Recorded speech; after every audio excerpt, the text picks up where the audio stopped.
Takut Ndra, dari tadi aku ngerasa aneh, kayak ada yang ngeliatin dari sudut kamar. Sudut mana? Kamar ini kecil, Rin. Paling cuma perasaanmu aja. Aku tahu perasaan biasa tuh kayak gimana, tapi ini beda. Kayak ada yang berdiri tepat di belakangku waktu aku masuk. Jangan bercandalah, kita di sini cuma berdua kok. Tapi Ndra, aku tadi dengar suara orang napas pelan, tapi ada. Kamu nggak bilang kamu pusing kan? Bisa aja kamu kecapean. Coba Ndra, perhatiin baik-baik. Sekarang kamu dengar apa? Rin, Apa?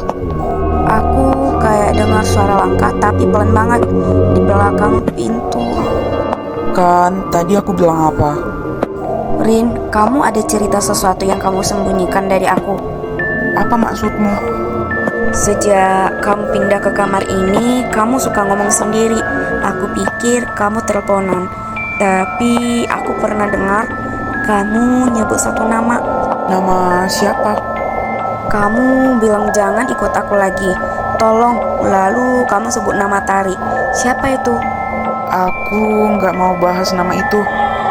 Rin, kalau ada yang kamu sembunyikan, bilang ke aku. Soalnya suara langkah tadi. Ndra, Tari itu sudah meninggal dan aku nggak pernah manggil dia. Dia yang selalu manggil aku. Rin, jangan bercanda. Kamu bikin aku takut deh. Itu bukan suara aku, Rin. Aku tahu kok. Ndra, apapun yang kamu dengar sekarang, jangan respon. Dia suka kalau orang jawab. Siapa? Tari. Rin, kalau suara itu minta kita buka pintu, kita harus apa? Kita nggak buka pintu karena kalau pintu itu terbuka, itu bukan cuma suara yang bakal masuk. Rin, kamu lihat itu? Iya, itu tandanya dia udah nemuin kita. Jadi kita harus gimana dong, Rin? Ayo kita keluar dari sini. Aku mau ngasih tahu sesuatu. Rin, kenapa kita harus keluar? Suara itu makin jelas. Karena di dalam kamar dia lebih kuat. Di luar kita masih bisa mikir. Kamu bilang tadi udah meninggal, tapi kenapa dia manggil kamu?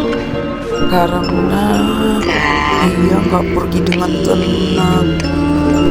Rin, lihat kamar kita barusan gak?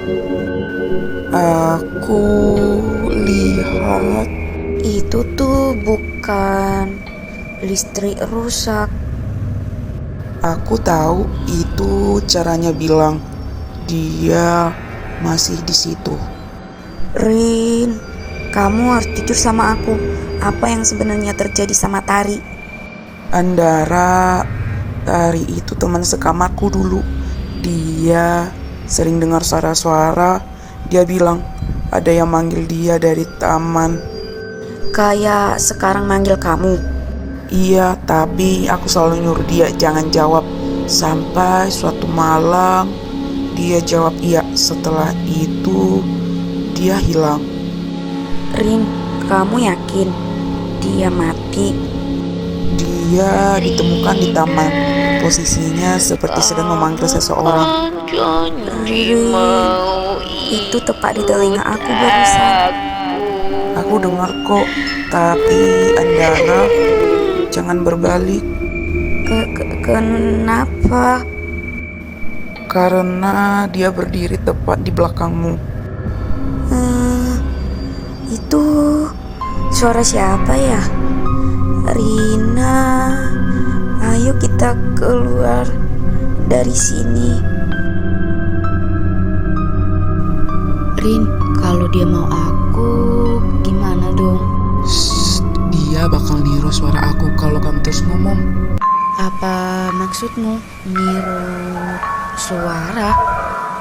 Tari itu dia bukan cuma arwah. Dia suka meniru suara langkah, suara napas, suara orang yang dia suka. Rin, berhenti, aku makin gak ngerti deh. Dra, kamu sadar nggak? Tadi di kamar waktu kita dengar suara napas, kamu kira itu aku. Hah, maksudnya? Padahal saat itu aku bahkan tidak sedang mengeluarkan suara apapun. Jadi yang aku pikir napas kamu Itu dia, Ndra. Dia yang berdiri di dekatmu dari tadi. Rin, itu suara kamu. Itu tuh suara Tari. Dia udah bisa niru suara aku sekarang. Andara, jangan lihat sekeliling kamu. Rin, apa yang harus kita lakukan sekarang? Kita harus ke taman. Itu tempat dia hilang. Mungkin itu satu-satunya tempat dia bisa bungkam. Ndra, jangan balik apapun yang terjadi.